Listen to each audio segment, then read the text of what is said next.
onkadio ufadaro kuway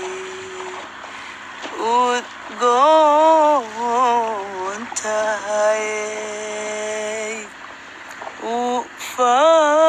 ufadaro kuway udgoontahay والمدحن درسدا لبان وليغو iswaay iyo skuma wirsata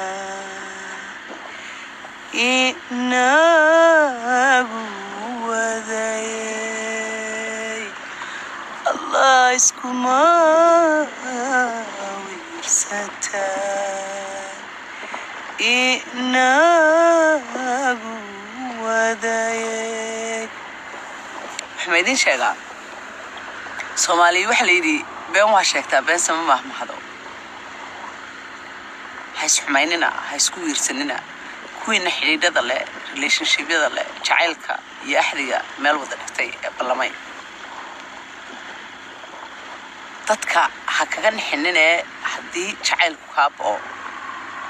oo aad aragtid qofkan inaan qofkaagi ahayn adigoon qalbiga shaandha ka dhigin oo khiyaamaynin oo xumaynin si fiican inta qofka hor fadhiisto uu sheego waxa tiraahdaa umalayn ma inaad qofkayga tahay adigoo raaliya sidaa ay nabadgeli adigana saasa ku fiican ilaahay wajigiisana waxa weeyaan saasa ku fiican qofka kalena de ma xumaynin ilaa qasab ma ho dad baaba iskuursada oo intay iskuursadaan kala taga macdala laba qof oo de xiriir lahaa oo jacayl unkay ama dhisay anmaya anigu hadda cidna ma jeceli kuwini tartanka soo gali jiray oran jiray alla yaa ku xumeeyay kana yaa ka tagay mar walba gabdhuhun baa laga tagaa tolomiya yaabay anigu maya anigu waxna ma jeceli imka qof aan gooniya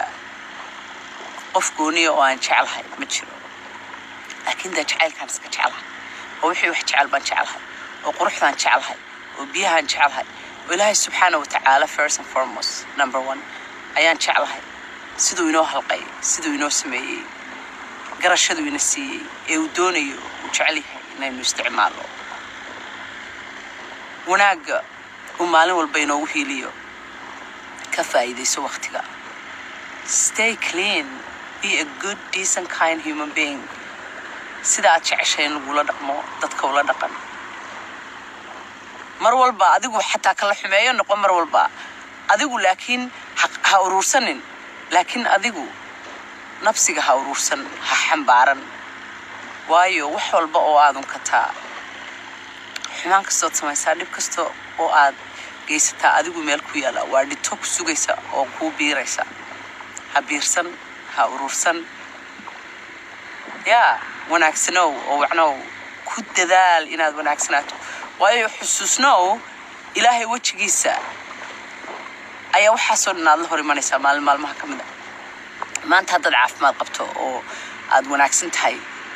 maanta aad aad leedahay berrina qofka